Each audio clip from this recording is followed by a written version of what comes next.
believe in the ripple effect.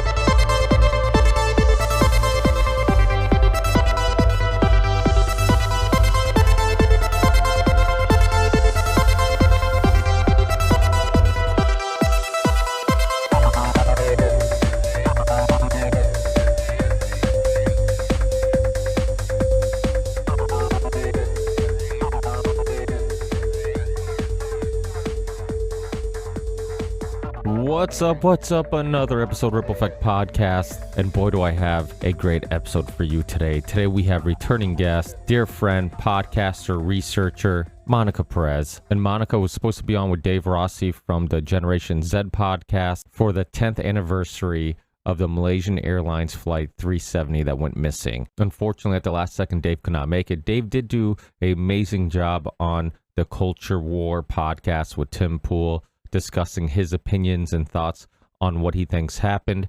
So if you're curious about Dave's perspective on the incident, please check out that episode.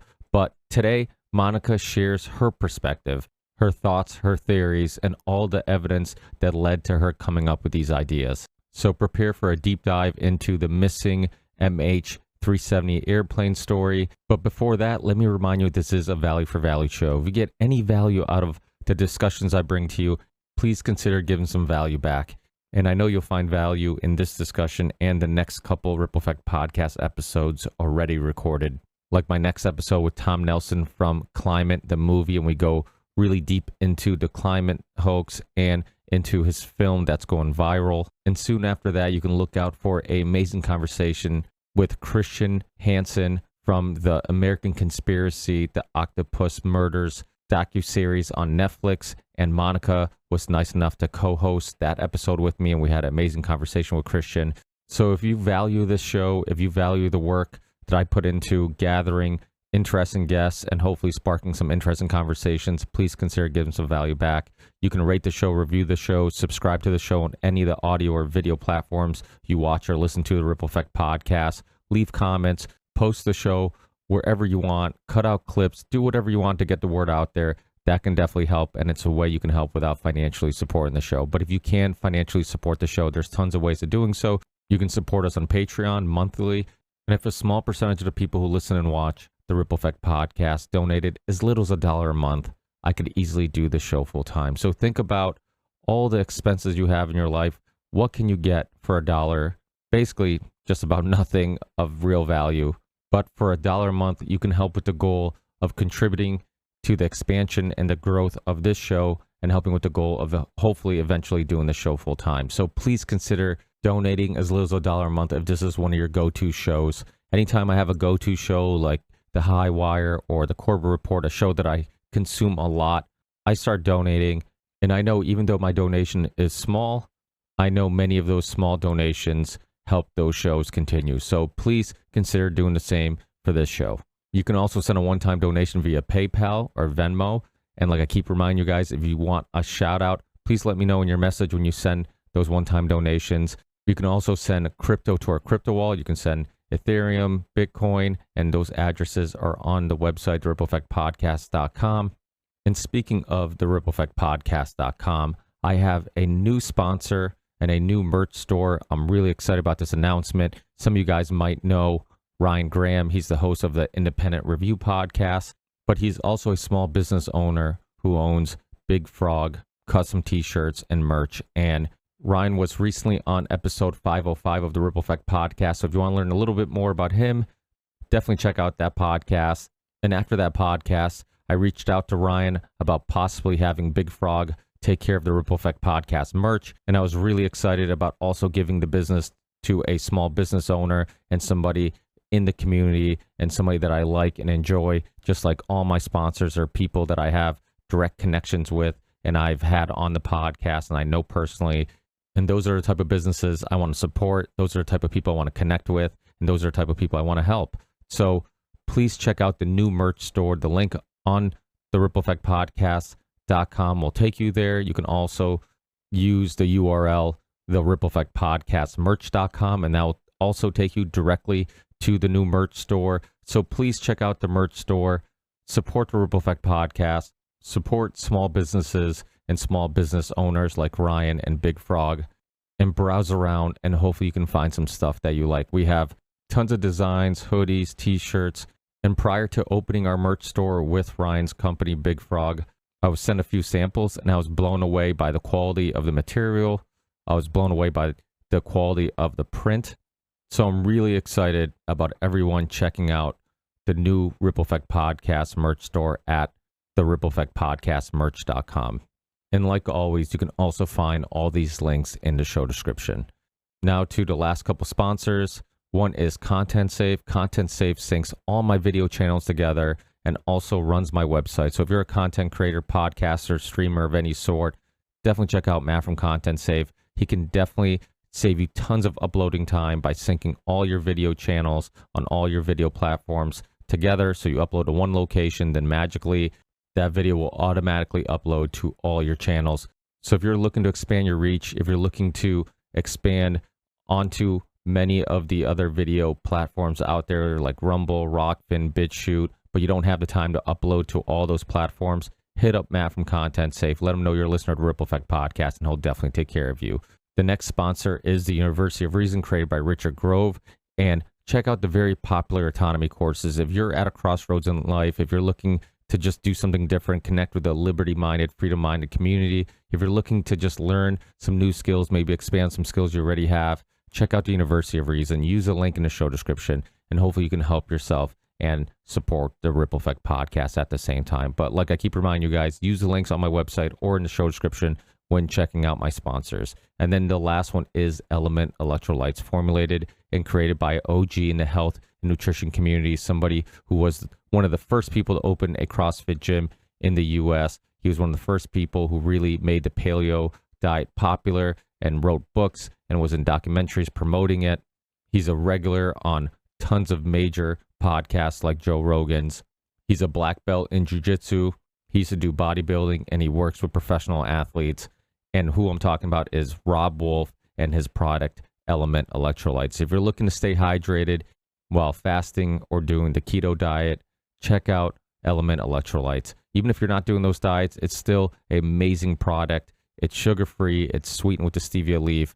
It has the right dosages of electrolytes to really optimize your body and mind and help with all those symptoms that are due to dehydration, like fatigue, cramping, headaches, and more. There are these small little pouches of electrolytes that you put into water. They taste amazing. They're healthy, no artificial colors, no artificial flavors, only things you need, none of the stuff you don't. And there's tons of science to back this formula. He originally created it to help people that he was training, people who were cramping up, people who wanted to really optimize their performance. And then eventually people asked them to put it in a packet, make a product that they could just purchase instead of trying to formulate this stuff at home by yourself. So it's an amazing product. I use it just about every day. And most days, especially my more active days, I'm drinking this all day long to stay hydrated. If I'm sweating, if I'm playing sports, if I'm going to the gym, if I'm going on vacation, which is also another crucial time to stay hydrated. Obviously, when you're on vacation, you don't want to get hungover from staying out late or drinking too much. You want to enjoy your downtime. So definitely check out Element Electrolytes. Use the link in the show description. You'll get a free gift with every purchase. So please use that link in the show description. You'll get free samplers. You'll get free stuff. And you support the Ripple Effect Podcast. Another thing you can do is you can actually make cocktails using Element Electrolytes. And having Monica on the show kind of reminds me of that because she's a huge fan of making cocktails. So definitely look into that. That's it, guys. Enjoy this amazing conversation with Monica Perez, and I'll talk to you guys in the next one. Peace.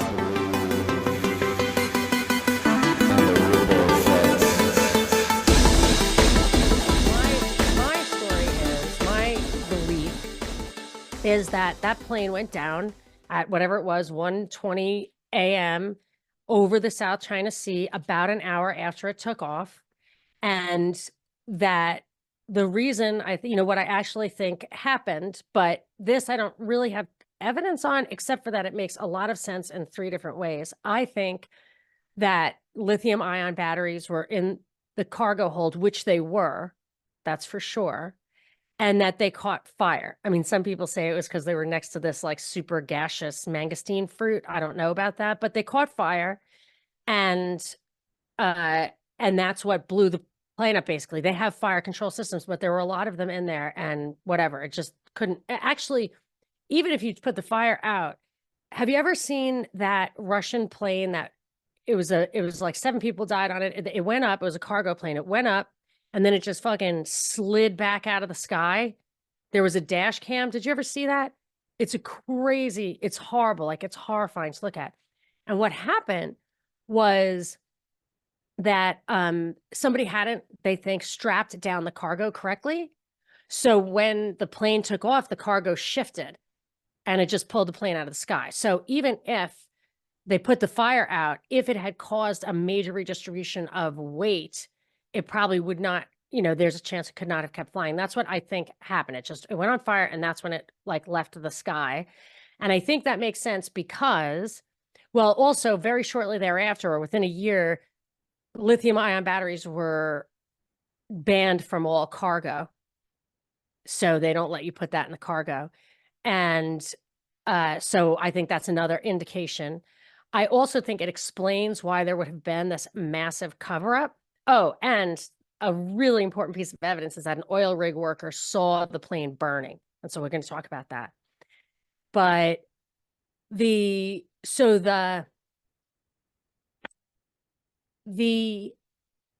reason I think they would have done this is, and the US got involved immediately, is that if it had been if it had been the lithium ion batteries, that would, I think, have been considered negligent. Like you would have lawsuits on your hands because other places had already banned them or had warnings about them. And I think we were one of the countries that already didn't allow it. I'm not sure. But it was people knew they were dangerous. And then the reason that they would want to switch the reasoning and say that is not what happened is that negligence would have opened them up to whatever it was, 300, the people who died, 300 lawsuits of like tremendous proportion. So you could have hundreds of millions of dollars, like every single 300 wrongful death lawsuits, clear negligence could really cost. And in my mind, it's not that it costs Malaysian Airlines or Malaysia or their insurance company, but insurance companies are reinsured. So if you have like a local insurance company, a lot of times all the insurance, if not all the time, could be, I don't know a ton about the insurance industry, but I know that smaller insurance companies are reinsured by bigger companies such as Lloyd's of London, for example. So that Lloyd's of London can aggregate worldwide risk. Whereas if there's a huge hurricane or whatever typhoon in Malaysia, you want to be able to say, well, we also do like Alaska. We get premiums from Alaska. So you just, whatever. So my thinking is that it's Lloyd's of London who really would be on the hook if that insurance company went bankrupt or whatever. I don't know.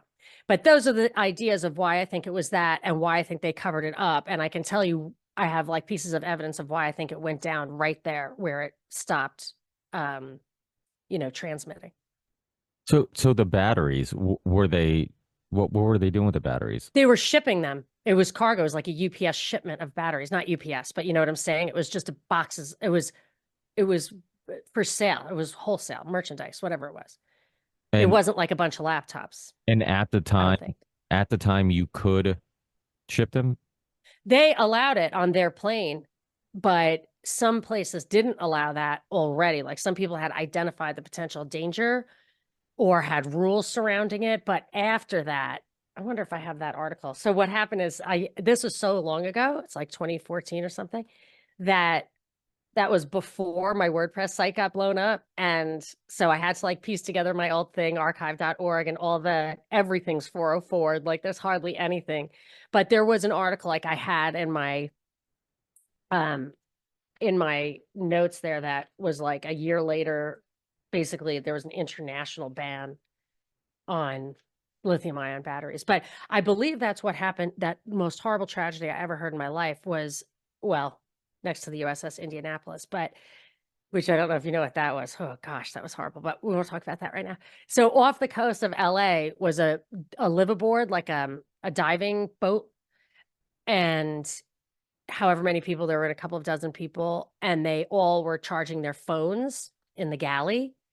And it was just too hot, and the phones went up and burned the boat and trapped all the people inside the boat. So they like burned alive and then drowned. It was fucked up. And it was like, I've been on liverboards, like it really hit close to home. Like, wow, that's a horrible story. But that's an example of how lithium ion batteries they blow up.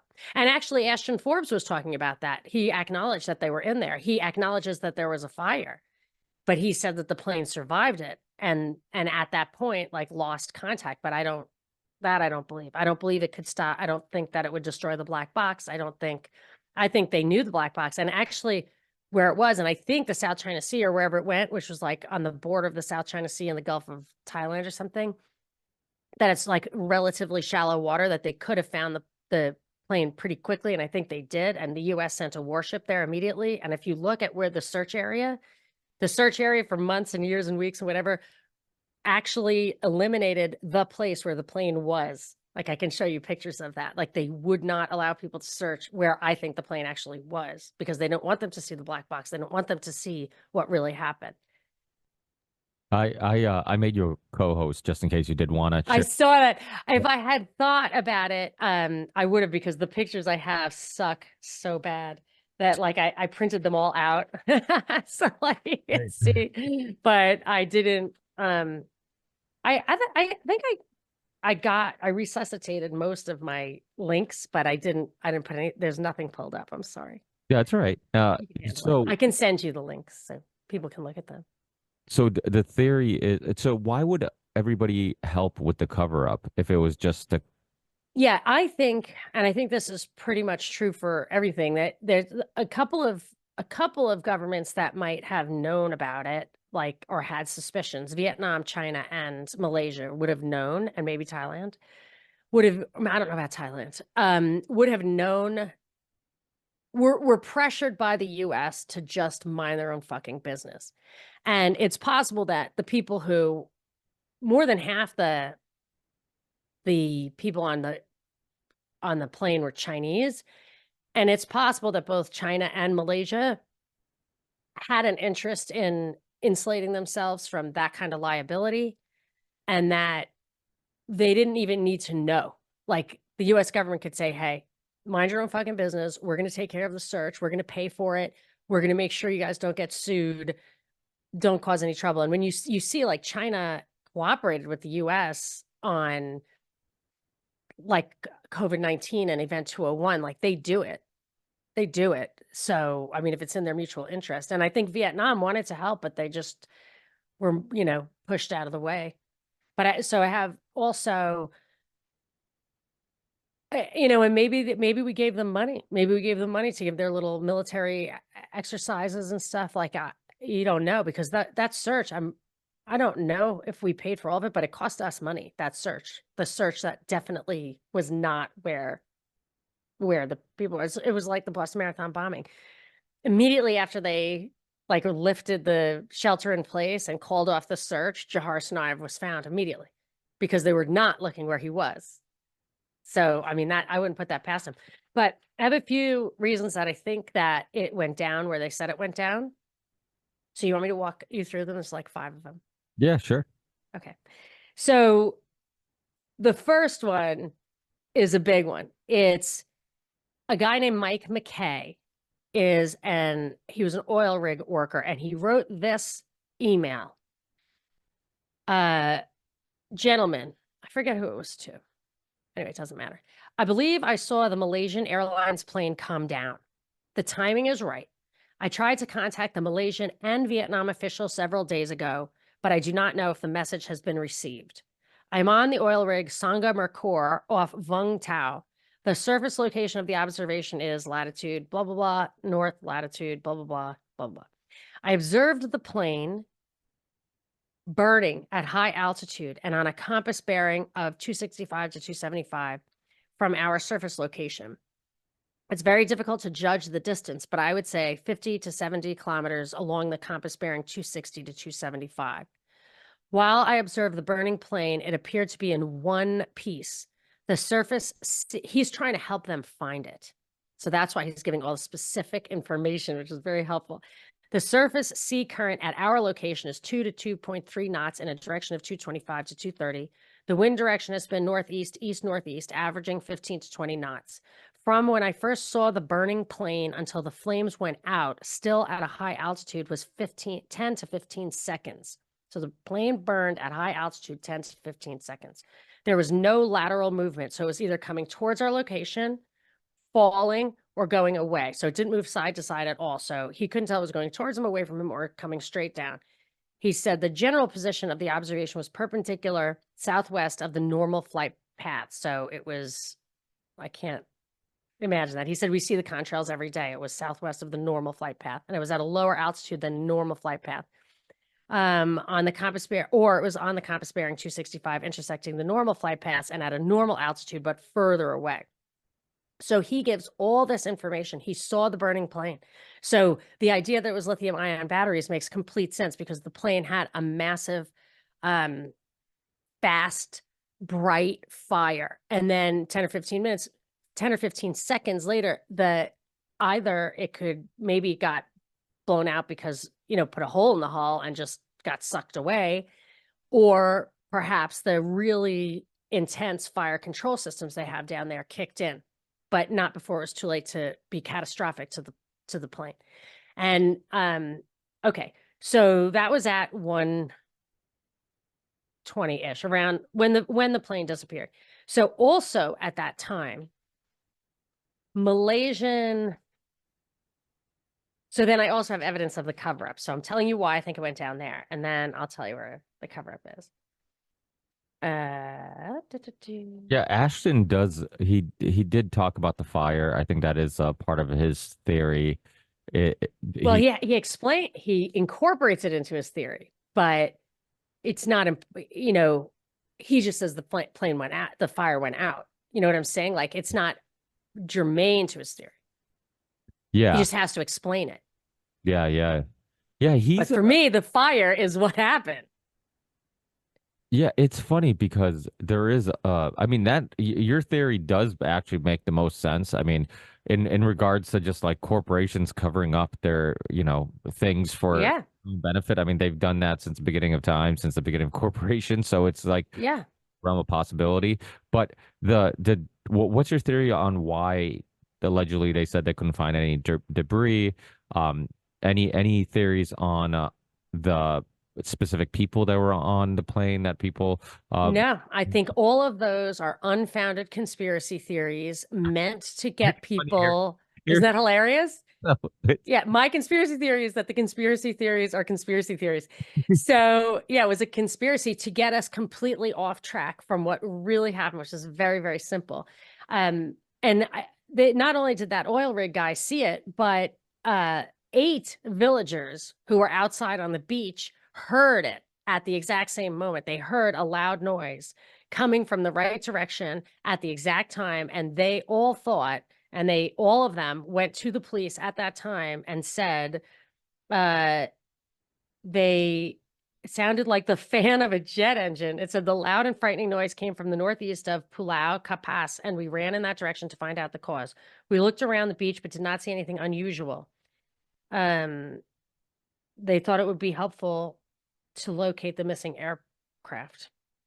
So another villager said when he heard the noise, he thought a tsunami was about to strike. My friends and I heard the ringing noise for about 2 minutes. I decided to lodge the police report after seeing the media report. So it was, how long does it take for a plane to burn and crash? I don't know. But 2 minutes actually sounds like a long time. So, yeah, go ahead. No, I was just going to say, and then the cell phone calls, right? You've heard conversations about that, about family members saying that they could still call the cell phones and they were still ringing and going. Right. But you're not actually hearing the cell phones, are you? You're hearing the ring on your side of the cell phone. You know what I'm saying? Like, if a ringer is off or a phone is off, do you hear it ring when you call somebody, or does it not ring? It rings. So if the service was still on, you know what I mean? Your phone does not determine whether or not your phone rings. Yeah, I'm just curious because I'm thinking about, like, if I call somebody and their cell phone's not working, like I think I you're mean, right. you could do it right now. I can turn my phone completely off and you can call it. Oh, let's find out. All right. I'm going to text you via my laptop. I'll email you. I'll email you so I don't. I'll email you my phone number. Oh, you have my phone number. Oh, great. Yeah, yeah. Just call me. So it's not going to, it's off. My phone is absolutely off. So it's not going to. You have to, you can't tell people my Oh, I got that out. Not that I wouldn't mind if people called me, but Cut it out. trolls, I'm Yeah, happy to talk to people. I'll cut it out. Yeah, Okay. So it went straight to voicemail. it went right. Yeah, I And didn't. is that what we're saying? Are they saying that would or would not happen? It rang. They said it actually rang like it was Okay. kind of like the phone was still in service, because what people are saying, I guess that the what they're saying is like if you lost service or if your phone breaks or if your phone whatever, it doesn't ring like and Right. Well, that did just go straight to voicemail, right? It did not yeah. ring. And typically, but it's weird because I for some reason I do feel like I know occasions where Yeah. things wrong with somebody's phone and it just keeps ringing. Like I feel like that's Yeah. But you know what? The answer is we don't know. we don't know. No. We don't know. So whoever's telling me that that's proof positive, they have to teach me how cell phones work. You know what I mean? Like that's fine. And maybe it is that, but there's a lot of that in this new story. Well, if you knew what I knew, you would know that that can't happen. I'm like, well, people saw the plane burning. They heard it crash. And then there was visual evidence of the crash underneath that place. So Vietnam had originally, or was it China? They had pictures. So because it was in the dark, they couldn't start the search in the dark. But they did see and take pictures of a door, like that door that blew out of the Alaska Airlines thing, a kind of plug door. There was a door floating because it's a floating thing. And a piece of the tail was seen floating and pictures were taken. I don't remember seeing the picture of the tail, but I saw the picture of the door. And I did this like a week after it happened. So that's when it was very easy to find these initial reports. Now that stuff's been, what do you call, like Google bombed, where no matter what you look up on MH370, if you looked up the tail, it would tell you, oh, it was found on an island 5,000 miles away or whatever, which I don't believe. And even Ashton Forbes, I think, says that you can't verify that like later sighting of the tail was real. But this was the next day where it should have been, it was a door and tail of a big plane like that. And then another thing was that there were two massive oil slicks that were consistent with the two full fuel tanks, engines, losing integrity at altitude because it was so it's an oil slick. You could see the slick, but if it was right in the water, it wouldn't be that big. But if it's high and you just have this, like strip of oil coming down, it would be more dissipated. So they're saying the oil slicks they saw were consistent with the rest of the story, the plane losing integrity at high altitude. So Yeah. when the locations where there's some debris was found Right underneath where it should have been. Right there, and there's a picture of it. And they're just saying it wasn't that, and we can't find it now. So, I mean, and then the black they're box not looking. Yeah. was So a part of the cover up was just obviously getting right. So here's where the cover up comes in. So they immediately, like the US warship went there, and what you'll see is, okay. So this is a crazy picture. I know I should have a screen thingy, but I'm not. Anyway, but you can see that this arc here, and then there's this hole in it. See, there's an arc and there's a hole in it. Okay. So the arc represents a signal, a very low information signal that the plane let out at 1:20 a.m. or like around then, whatever its last like ping. Part of the cover up is that we are told that was a signal that came at like 8 in the morning, which it wasn't. But anyway, so that hole I showed you, so that the actual signal is the plane just beeps, it pings at a satellite, just pings at a satellite. They can determine the angle at which that ping is received on the satellite. That's it. And what plane it is. That's all it says is MH370, I'm 45 degrees away. So to have that angle, and here's the satellite, the plane can be anywhere along this 45-degree line. So if it's really high at like 60,000 feet, it's going to be up here. If it's really low at like 20,000 feet, it's going to be down here. So the way they visually represent what a ping means to a satellite is they just show concentric circles. They can't even tell the direction of where that thing, just the ping, just the angle. So if it was 45 degrees here or here or here, all of that, there's just basically a cone of possible locations. So I don't know if you remember, but for the longest time, you would see this ping map. You could look it up right now. Even if you just write Inmarsat, it'll come up with the MH370 ping map. And they show, instead of showing a cone, they show concentric circles. And they say, these are the 8 pings. But concentric circles that form a cone represent one ping. And as a matter of fact, I was starting to question my own sanity, but I found a Washington Post article just this morning. I don't know where I found it, just this morning from the Time, contemporary, like March 2014, saying by now, if you've been following the story, you've probably seen this map. And he shows the ping map and he says, why all of these rings represent a single ping? Why aren't they showing us all 8 pings? They're saying that he doesn't say they're saying it's 8 pings. He's actually trying to bust them without losing his job because it's the Washington Post. He's like, if you would show us all the pings, then we ourselves could probably map out where the flight path, but you're just showing this one ping. So I'm validated that there's just that flight, that thing is just one ping. So their big argument, the 2 big arguments that the thing was still in the air. One was there was this military radar bleep like an hour later of an unidentified object. And that's just what it was, an unidentified object. There's absolutely no reason to think it's MH370 at all. And then the other reason is that it got 8 pings, but it didn't. It got 1 ping. There's no evidence there was more than 1 ping. And so what I'm saying is they know what altitude it was at. So when you have those concentric circles that make the cone, according to that angle of the ping, if you know the altitude of the plane, and there are like flight tracker and stuff shows the altitude of the plane right up until it blinks out, it's like 35,000 feet. You know what circle it was on.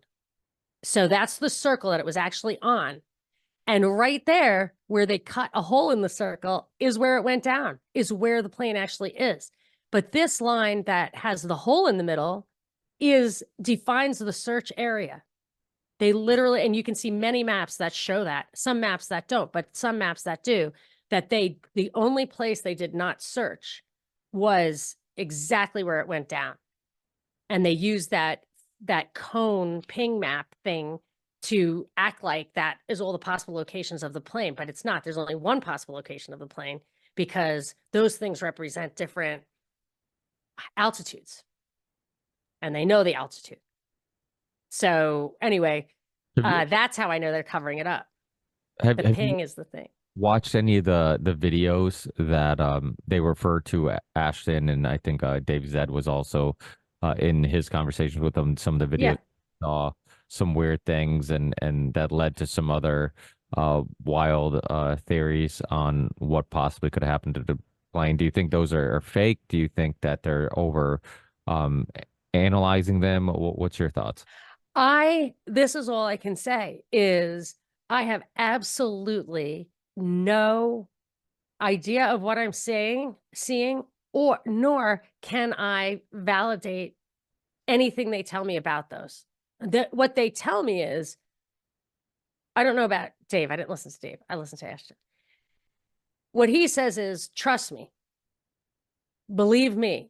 I've talked to the experts. I had a tweet here just yesterday. I flagged the tweet because of I knew we were going to talk about this. Let me see if I can pull it up pretty quickly. And I'm not trying to mess with that guy at all. I'm just saying, I like Ashton, but I feel like he's trying to sell you on his theory, yeah, but and why?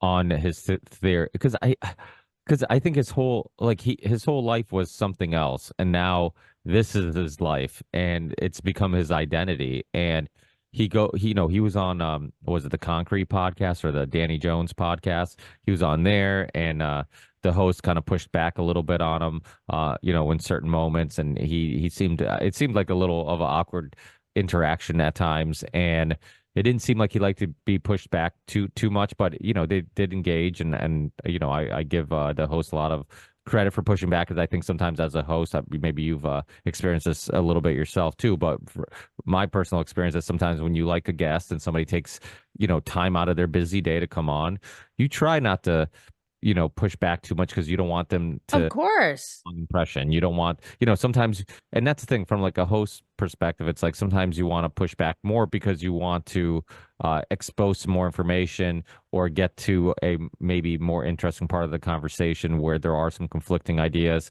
and you want to share that with the audience, not so much because you're trying to invite somebody on just to make them look bad, or debate them or argue with them or whatever, or prove them wrong or whatever it may be. But I like the fact that he did push back a little, because I think we should all be comfortable with people pushing back with our ideas and theories. And but that was a interesting podcast.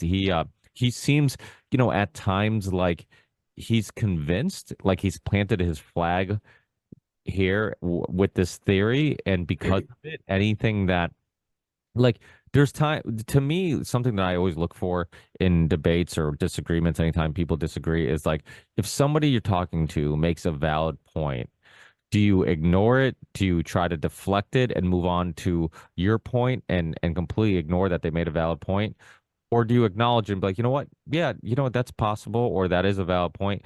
Because to me, that kind of shows a little bit of your intentions. Like, okay, are you here to sell your perspective, or are you here to actually have a conversation where we can, maybe even admit that we're wrong in some cases? So to me, that's kind of the feeling I get from him sometimes, is like when Danny Jones would like push back a little bit, and I think that is his name, right? Danny Jones, the host. When he would push back a little bit, like he, instead of being like, okay, maybe you're right, or even with Tim Pool, because with Tim Pool would do it at times, instead of being like, you know what, no, he's like, I'm certain because I talked to a scientist and I know this guy, and it's like, well, the point that Tim's making could be just as possible as the point that you're making, but you seem like so certain that now, Dug in.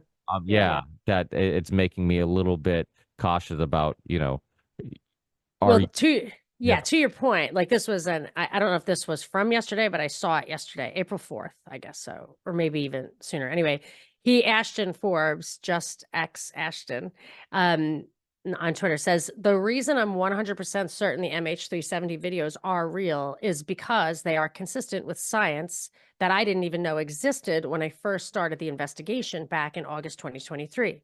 I did interviews with scientists, both electrical engineers and physicists, who were eager to talk to me because they knew I intuitively understood the science without knowing the specifics. When I spoke to Salvatore Pay in my first Hard Truths podcast, I didn't really know any of the people he was talking about. That's not the case anymore. With the help of the MH370X team, I've been learning the science of electrical engineering and studying the history of scientists going all the way back to Tesla. Tesla understood electrical engineering before the equations were even written. Technology beyond our wildest dreams is possible. As I've always stated, you don't have to believe me. Everything I show you is verifiable information, in addition to the science itself. I encourage everyone to teach themselves, because if we do that, the truth will be self-evident. If I can do it, you can do it too. But I don't have the time to do that. So what you're really asking the millions of people who've heard the story is to believe what you just said there. And that, what he said, is the exact reason that I absolutely cannot verify it at all, because it's just, it's absolutely dependent on knowing things that I don't have the time to learn. Yeah, well, and like most science, it's also like a lot of times Trust. people, yeah, it's like Yeah, it's unless fake. you're, yeah, it's fake basically. Well, maybe I wouldn't use the word fake. I just think it's like, Faith, oh, faith. Okay, faith. yeah, faith. Yeah, it's just trust the science. Trust me. I think he literally says, trust me in one of these things. Like, That's what people trust don't. me. I can't. The thing It's about, fine, but I'm not going to say I believe you, because I don't. Why should I?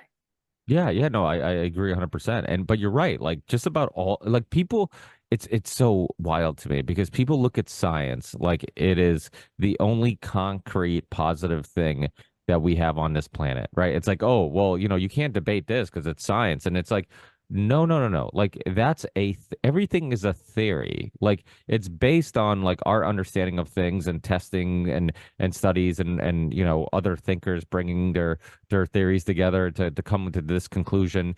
But that conclusion we could find out eventually is completely wrong, and like somebody tweeted this to me recently, and I'm like, I'm like, I say this all the time, and I'm like, you're absolutely right. They're like they feel like there's nothing new.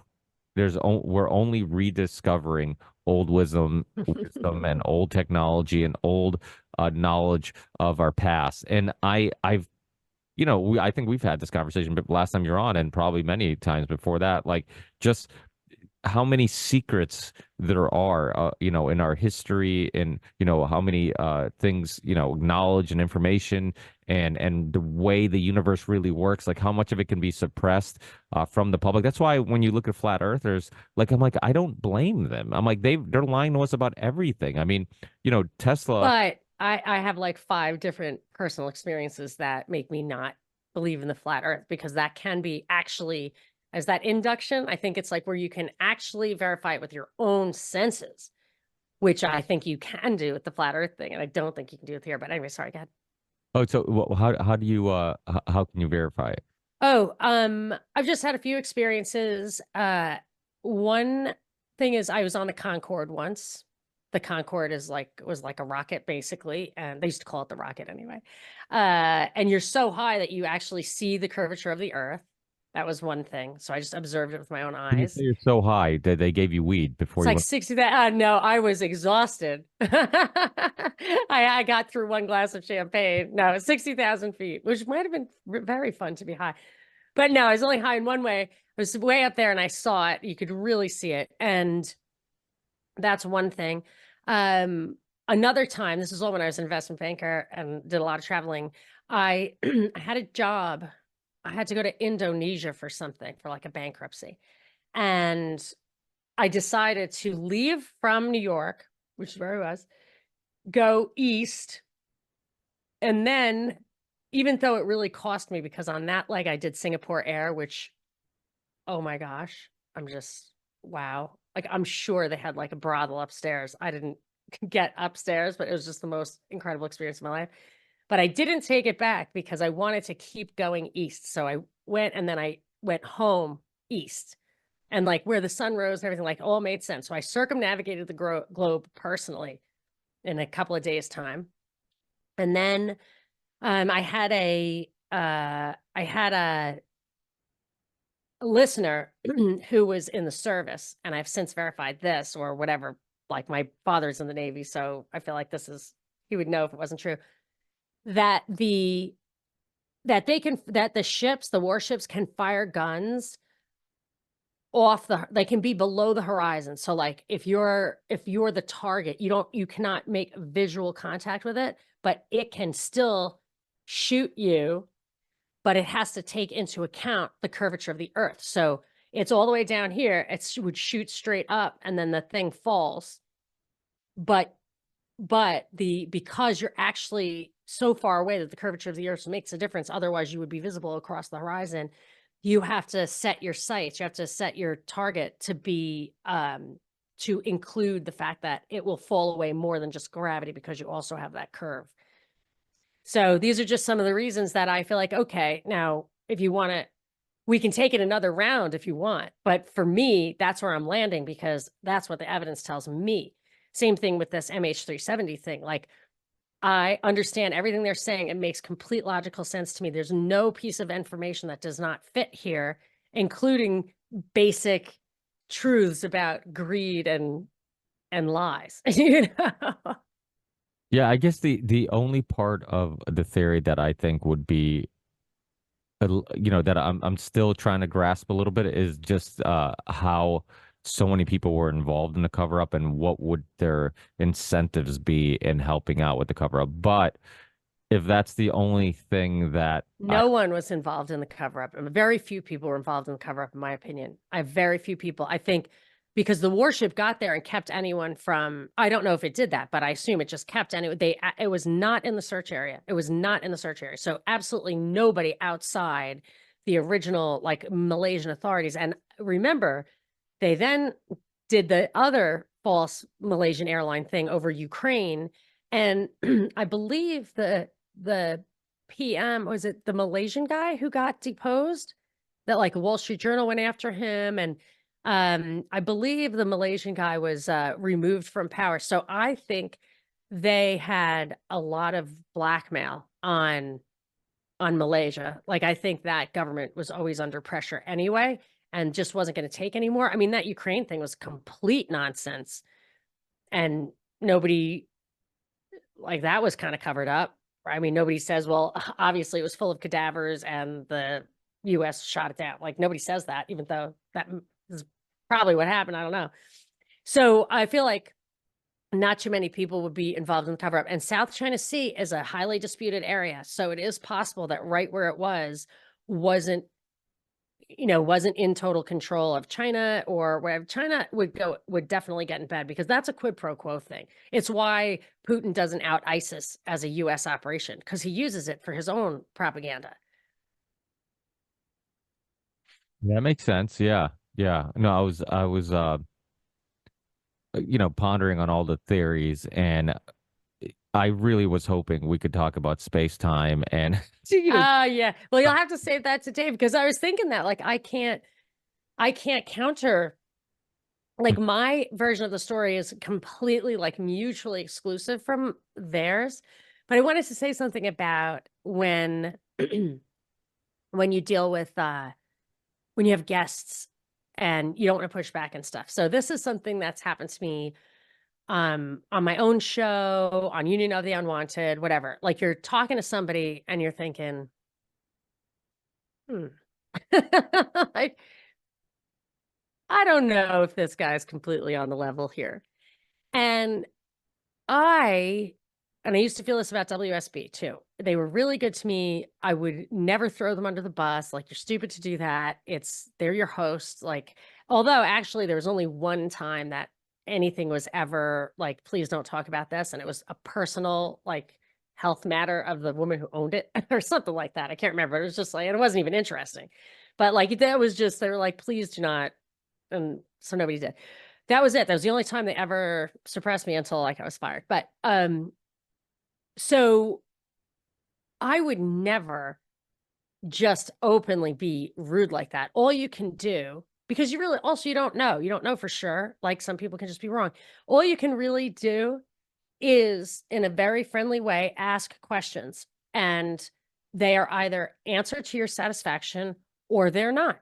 And in my opinion, you don't have to like dunk on the guy. Like, you could just, and I always trust the listeners to be able to get what I'm, pick up what I'm throwing down. Although I have gotten like the occasional nasty gram, like, you talk to that guy, like, don't you know he's fed or whatever. I'm like, well, I mean, yeah, that's why I asked him this question that, so I just think this is an opportunity to, little inside baseball thing of like how I handle that situation. But I think that the answers that you get, or lack of answers that you get, actually do reveal as a, as like a part of your journalism there, that there are holes in it. There's holes in the story. But these guys, for me, the hole in the story is I can't verify any of it. And I had, like, even you want to go like Occam's razor, which isn't that where like the most obvious question is the one, or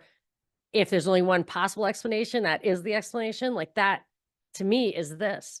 But I'm on the same page with Ashton in that like, he dismisses all the later sightings, and I do too. Like, there's a woman who saw like an orange glow. People found like pieces on the thing. That woman found the orange glow. There's absolutely no, just like that weird unidentified blip on the military radar, which other countries did not see, by the way. There's no reason to believe those are MH370.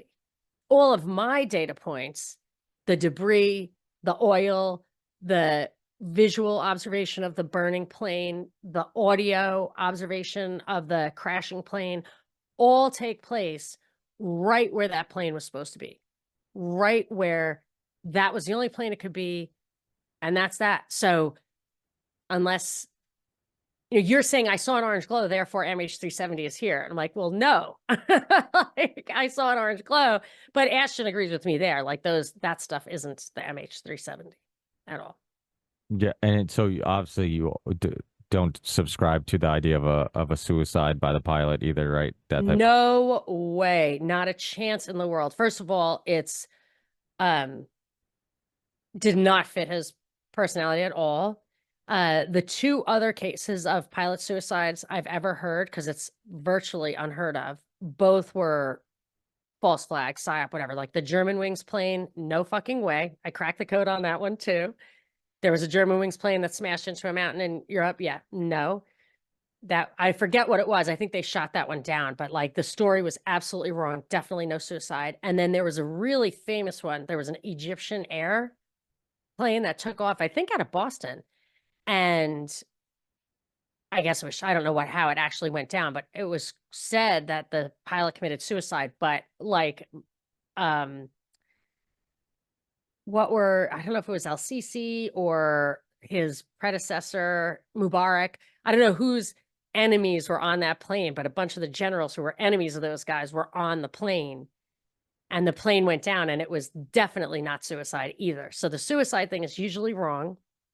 And here's the thing. Here's the big problem with the whole anything happening inside terrorism, whatever, is that the official story is that the plane kept flying. That's why they won't, that's how they get away with not searching where the plane actually is. They have to say the plane kept flying.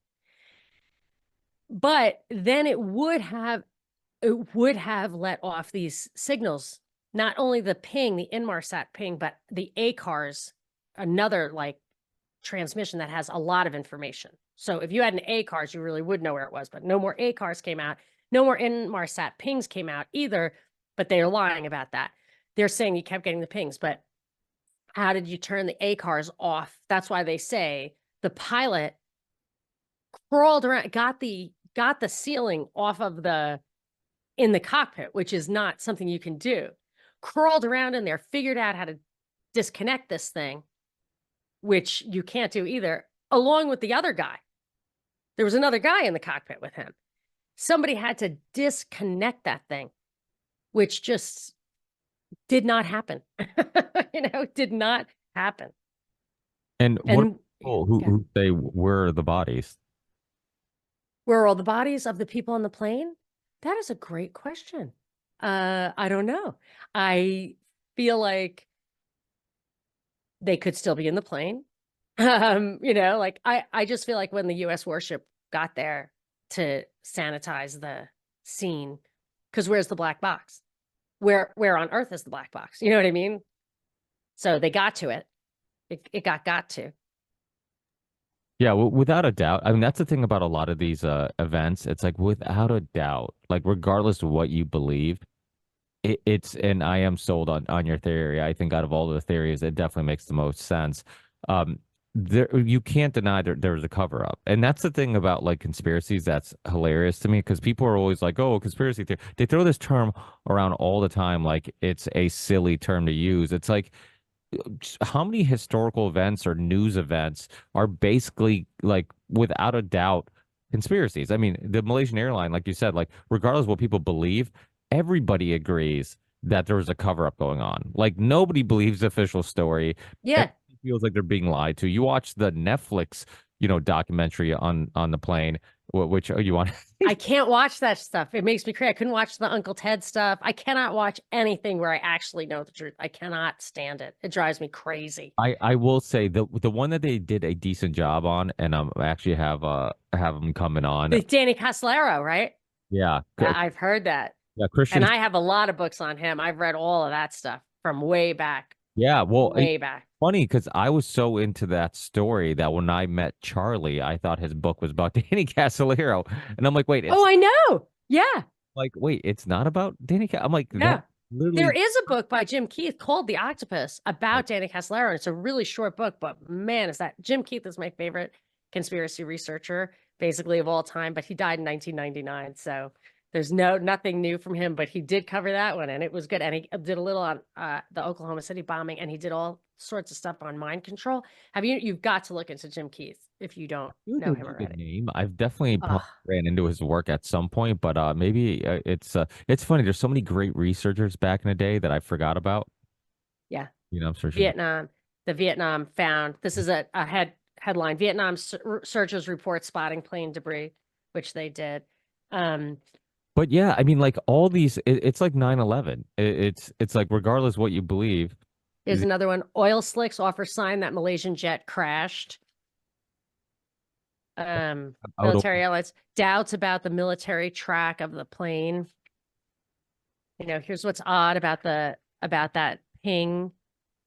So these are just the articles. And then I wrote a fantastic article, Cracking the Code on MH370. I wrote that at the time, like in March 2014. And I had it all, but most of the stuff has been like wiped from the internet. oh, is your article not online anymore? This I pulled, I might have gotten this from archive.org. Yeah, I'm going to try to track it down and restore it. I've had a couple of website like wipes. So it's really, I have to go back and find it from like 2014. And they're scrubbing even the archive.org. I don't know if you've noticed that some stuff's not even there anymore. So I got to go back and find it all and copy and paste and look through all the media things. And then when that's all forward forward, I have to find other like things that didn't get any press. So it's a pain in the ass. I'm sick of it. I feel like if you don't know it's all bullshit by now, not this story, but like everything. Like people like, did you look into that false flag? I'm like, no, I had a cocktail. I just sat around and watched the sunset because if you need to prove these false flags are still happening, you can tell from a mile away. Yeah, no, I completely agree. It's hard because people will go right back to their regular pattern of thinking. So Yes. and it's like it's mind-boggling. It's like I don't get it.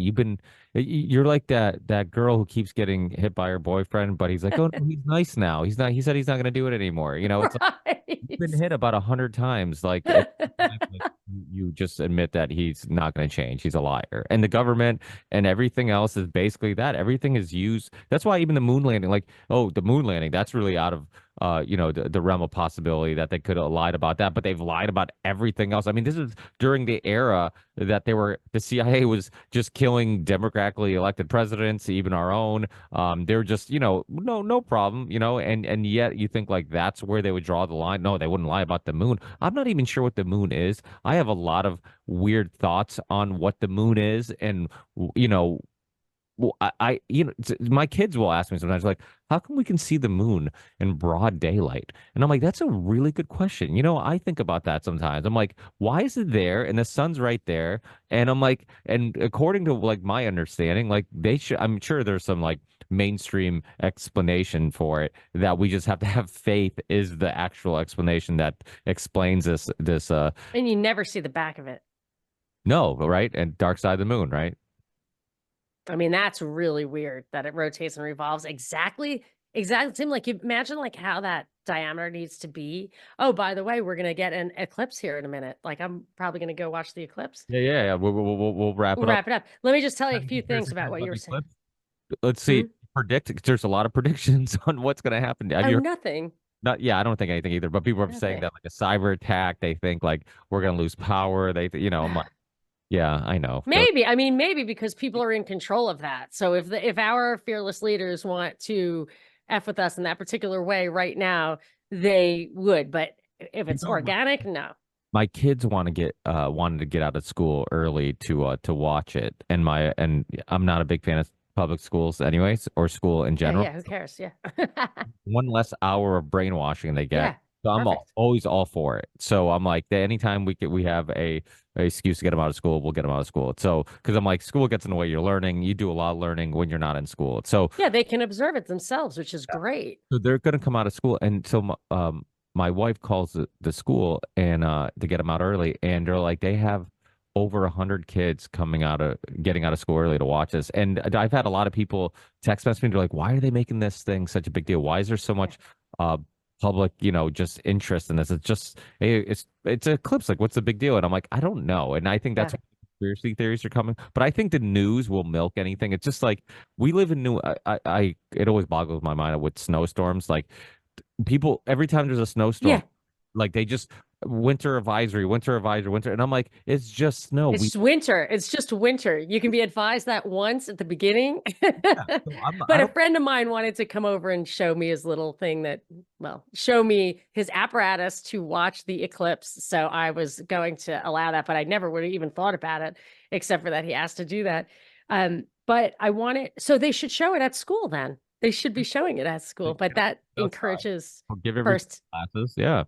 yeah, firsthand information. But I want to say something about like this idea of like my he'll never hit me again is in the 70s they had all sorts of congressional hearings because that's when people were you still had the old generation before like the JFK trauma thing where they remembered that government wasn't supposed to work like this. You could trust your own eyes. So they had all these congressional hearings, church and the committee on assassinations, MK Ultra, weather modification. There was all of this stuff.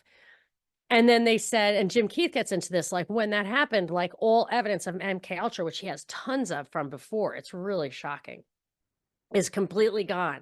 I actually sent Mike, OBDM, Mike, one of the best because I wanted him to, I think it was about UFOs. It's like, it says UFOs of the Illuminati or something, because he's like, it's all CIA tech. Not that there aren't UFOs, but that the stuff they show you is CIA tech they're trying to cover up. So all of this stuff went underground, all of those things, but they were all there. They were all in evidence. And then we were told that there were reforms. But of course, the opposite is obviously true. We're not freer. Yeah, well, without a doubt. And that's the other thing. When people look back at these events, they assume that like that was how the world worked then, and it doesn't work like that. I'm like, like you can pick any point in human history. Yeah. The world's always worked like that. Like it's, Yeah. like I constantly say on the show, like there's always been people, and people want to control those people. Like now, Yeah. And the better the tech, the better they are at it. yeah, exactly, That's the problem. That's exactly. the problem. And 100%. they could control people with force for a long time, and now they just use propaganda. I'll throw something at you and then we'll wrap. I think all this talk about how we had just as good tech before and there was like a mass tech extinction and then we came back Well, like the is World to Fairs, you what? ever hear about Yeah, that? that or the Chicago. pyramids or whatever. Like they're like, we had this tech before. We had tech before, and it, this is like human cycles, millions of whatever, is to get us to think that this isn't the fucking end. I'm not a black pill person. I have no idea if I know I'm going to die someday, not that long in the future, 40 years from now or whatever. So, I can't get too upset about this theoretical what's in the future, but I have a feeling this constant bombardment with we had the tech before is to get us to think, well, this is just a cycle. Hmm. But it may be true, but it may not be true. But I still think it's there to get us to not feel so hysterical about the tech. But the tech, of course, is the way that they can get world tyranny. Yeah, it's weird because it's like in some ways it's like I get the argument that technology can save us. If you look at like finally establishing some mainstream understanding of free energy where people can actually, but it's like there's always going to be somebody who is going to be pulling the strings and controlling things, and that's why there's so many things that like I'm like, oh, in a perfect world, I could subscribe to that like the idea of like universal basic income, right? Like the idea that in a perfect world, like, hey, we all have things we love doing. Like I'm not doing this for money. I don't, all the things I enjoy doing, like I don't do for money. If I can just do those things that I love, do my hobby, Right. my passion projects, get enough money just to pay the bills and my necessities. And if if people are motivated by money, they can work more and make more or whatever, and that's always going to be there. Like in a perfect world, yeah, that seems like perfect. Nobody would be struggling. We're only, society's only as strong as their weakest link. Let's get rid of the weak links because it benefits all of us. Because it means, I don't have to walk by homeless people. It means, there's not people who are robbing others because, a lack of resources. It means that there's not people self-medicating, with drugs, or at least not as much of that. But the truth is, it's all going to come from like the central bank, and it's going to be digital currency, and they're going to control it. And then it's going to start as one thing. And eventually, it's like unions. I always make the argument with unions. Unions are a perfect example. At one time during Industrial Revolution, you had these rich families just getting richer, and they weren't sharing any of the wealth, and people were working weekends or working tons of hours or whatever. Now unions have been like, they're way worse than the corporations. I mean, they literally are. It's funny because They're in bed with the corporations. they're well, that too, but the harassment, like Oh yeah. small businesses like mine. I remember ran into a video of a senator that like almost got in a fight with the head of the Teamsters or something like that, and it was, he was like, I own a plumbing company. He's like, you guys wanted me to become unionized, and you would harass my employees. You would, and I'm like, I've dealt with that. Like, I personally have dealt with that. I have dealt with we have a little family construction company. Our guys are union, but if we're from like Western Mass, near like Springfield, Massachusetts, but if we go like more Western Mass to the Berkshires, we have to hire guys from their union. And we're like, well, wait, we're all the labor's union. Like, what's the difference? Yeah. Oh, they're not from our hall. And these guys need work, and you're in our territory. So we'll end up having to hire somebody just to keep them off Yeah. our case. So it's like, oh, so like that little bit of profit margin that we have is now going to your lazy employee, which knows that he's here as long as Yeah. we're here. You can't fire him. And I'm Yeah. like, or my other option is I let go of a loyal employee who has been with us for years, and then he goes find work somewhere else, and so, and if you go to Eastern Mass, like go towards Boston, the further Boston you go, the worse it is. Like, Oh yeah. I'm from New York. yeah, or New York, they'll It's the pick it, worst in New York. they'll ruin your machinery, they'll do I mean, it's Yeah, literally. and you have to bribe the politicians, and the more the government takes over this project or that project, the more you have to have these guys in the pocket. But that's not the only problem with that total control from above, is also that they want to maintain that control. And in order to do that, and I use this example of ancient China, that they intentionally suppressed innovation because they knew that, and this is what happened, I think, with Wilhelm and Otto von Bismarck and the Industrial Revolution. They know when the people have freedom, wealth, creativity, innovation, that they no longer respect or need or support the hierarchy, which is a complete mind game. So if you read the report from Iron Mountain, that's what they say. That's like the whole thing is about war keeps people, the threat of war keeps people loyal to the government. And with nukes, which I'm not even sure exist, but they said with like these kind of weaponry, people don't even think there could be a war, that it would never happen. And then the structure of society, or at least the hierarchy, will lose power. So I think that the big threat here is that they cannot allow human beings to be creative, which is maybe what the mRNA stuff is all about. But we could go into a whole nother. Yeah, well, I'll have to have back and just kind of riff on a bunch of things. There's a lot of other topics I'd love to. Yeah, but it's good. Like you and I lack a little discipline because we always want to chit chat about like what's your favorite wine at the moment or whatever. And so I feel like very proud that we got through the MH370 thing. And it's probably my best, like clearest, most concise explanation of just why I think what I think about MH370. And I really have no answer to what other people think about it. I just feel like no one's ever convinced me that this is wrong. And I mean, and I said at the time, I was like, they will never find it. You did, So, you did a lot of research on this. You never put out a solo episode putting this all out? all my shit got wiped. So I did it in 2014. I was on the radio. So I didn't have a podcast. I had a radio show, and And you I never have, revisited it? I never what? You never revisit the topic on your own podcast? No, I didn't. I think I just burned out with the false flag stuff. Like the Boston Marathon bombing is another one. I have like Deborah Gets Red Pilled. I talked to Adam about it, and I just put that on my show. So I'll put this on. This will be in my archive Yeah. now. Right It's there. so simple. But yeah, I never go back. That Boston Marathon bombing, man, that was nuts. They Yeah, I think killed I those had cops Russ and everything. Like, Baker. I had Russ Baker, I think, on the show at the time to talk oh about. yeah, I know who he is. But there's a lot of there's a yeah there's a lot of that's why those Netflix documentaries it's so Yeah, when the octopus can't one listen to that shit. I'm Yeah, like I can't. My wife's like, you want to watch the one out in Boston bombing? I'm like, all they're gonna do is just they're gonna leave who really is responsible for this out, and they're just gonna make you feel really bad about the victims, which we should, and and so it's just gonna be like a cry fest of like me feeling really bad for people, but never yeah.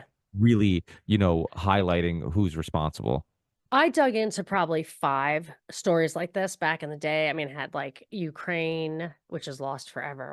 All those shows are lost. But this was all 2014. So much happened in 2013, 2014. The Boston Marathon bombing, S Hook. There was just so many things. So I did them. I really did know like there's five of them. So if you ever want to do the Boston Marathon bombing in this way, just like give me an hour and I'll just tell you everything I think about that, what really happened.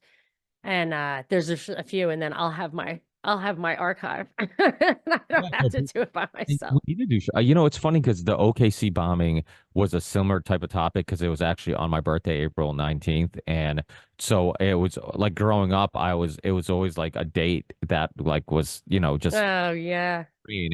And I remember like being a kid and being afraid to leave the house. I'm like, could any building blow up? Like, could this happen? Yeah. Yes. Did, There's when those significant yeah, moments happen on a date, it can totally freak you out. yeah. I didn't I didn't know about OKC till later. And I just read that Aberration. Did you recommend it to me? Aberration in the Heartland of the Real? Or maybe it was Adam from Deborah Gets Red Pill. Maybe But I did a show. it's Chris great. Chris Emery, who did a Noble Lie, the Oh, documentary. yes, yes. I had him Perfect. and I had James Corbett on, and we did Yeah. just a double guest Yes. show, and we kind of because sometimes you do need these type of shows where you're like, okay, let's just put all the Yeah. information out there, and focus on that. Because what happens is you get like little tidbits in conversation, and then when you hear all the evidence laid out, it makes Yes. more sense. You're like, And okay, it's the definitive show, and it's good for posterity. Like it is good as a historical record. But I think Wendy Painting, who wrote that book, contributed to the Noble Lie, or at least, there is very consistent. It goes hand in hand. But I don't know if she's even, boy, you should get her for you. I should never come on my show, I think, but for you. why shouldn't she come on your show? I don't know. I mean, you seem to get the big guns, and I just don't have I guess I don't have the charm. I've been lucky. No, you're very charming. It's I the, appreciate it. but I think with me, it's like I've been doing it for a while, and since 2000, I know you did radio for a while, so I'm sure Yeah, you. but I never did interviews. Never, Yeah. never, never. That's not Oh, my okay. thing. So on when you did They your didn't even allow it. Yeah. oh wow, so Mhm. that's a lot of pressure. You had to do 3 hours. Yeah. No, it was sucked. That's why when I lost the job, I was like, did not look back. I was sick to my stomach every single show, 8.5 years. well, that's why I sympathize with Alex Jones. I say sometimes I'm like, if I was talking 3 hours every day, Yeah. just like going like with him, he's like literally going through the headlines and talking about the worst things in the world all the time. I'm like, eventually, like I might have an hour or two where I lose it on air. Like you're gonna Yeah. archive every emotion, every up and down, every life Yeah, or situation. hit the Tito's the minute it's over. Like that's the thing. Like I liked it when my show was later because it was like I don't drink before 5 o'clock pretty much ever. I'm like it's gotta be over. Or as like when I joke around, I'm like because it's 12 o'clock somewhere, But I don't really do that. I don't drink in the morning ever. Yeah, Um, I'm the same way.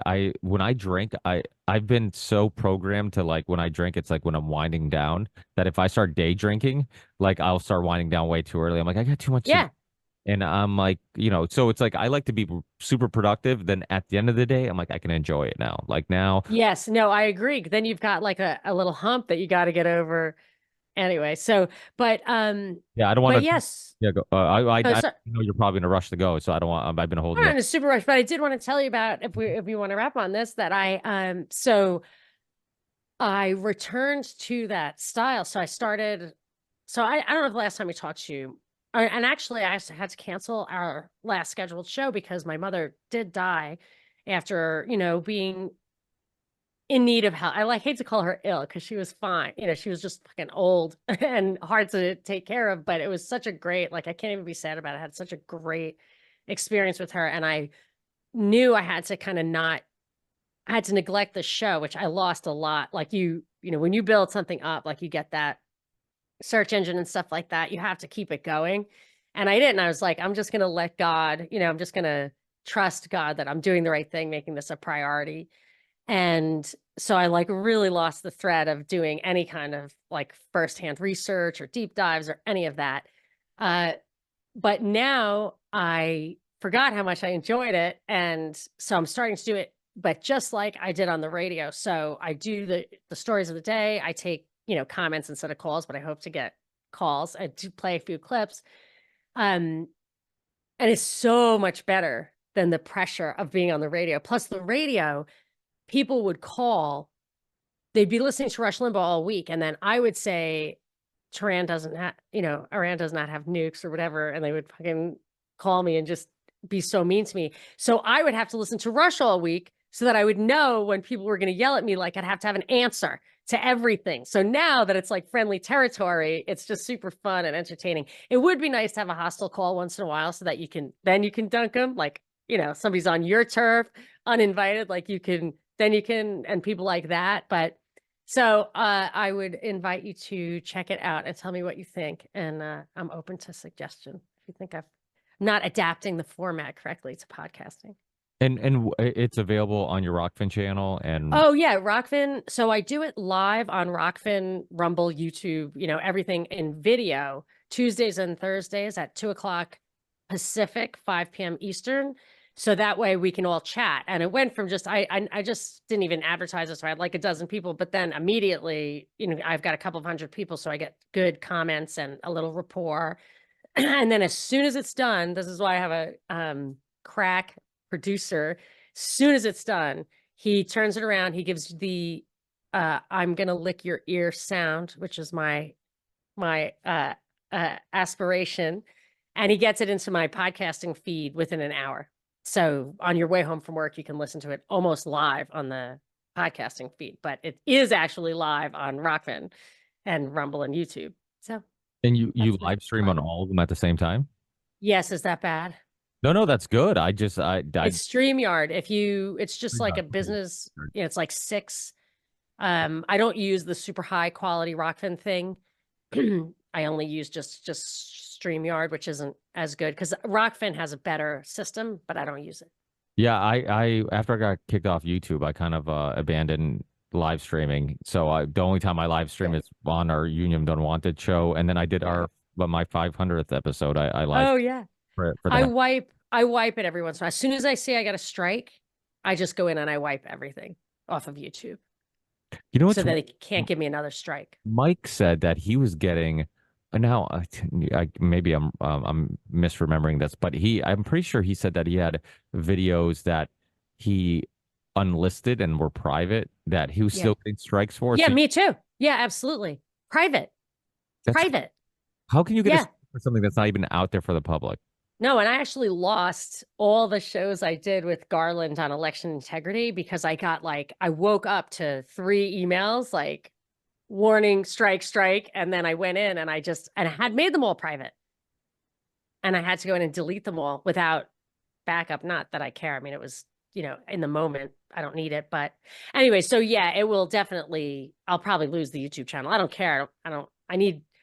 I do I have commercials on my podcast feed. That's how I pay for my producer. But YouTube won't even put commercials up. So that's fine.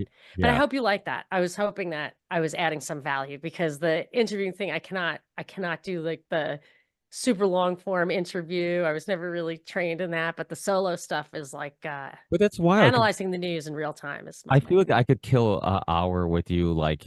It's so easily. I looked at the time and I'm like, oh my God, it's already. Yeah. Cause you're letting me do all the talking.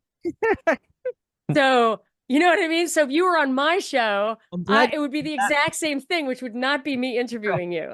Well, I'm glad you said that. And I'm glad you said that because listeners, did you hear what she said? Because every once in a while I do get somebody saying that I should let the guests do more talking. But as you know, right, like it's a dance, and there's going to be certain conversations where you're like, okay, like I just happen to be more talkative. You know, this is organic. I'm And not. you gotta make it interesting. You gotta do it. And plus, we're from the East Coast where I consider interrupting people a favor. I'm helping you, man. I'm helping you. You're going on too long. You talk too slow. I'm giving you help.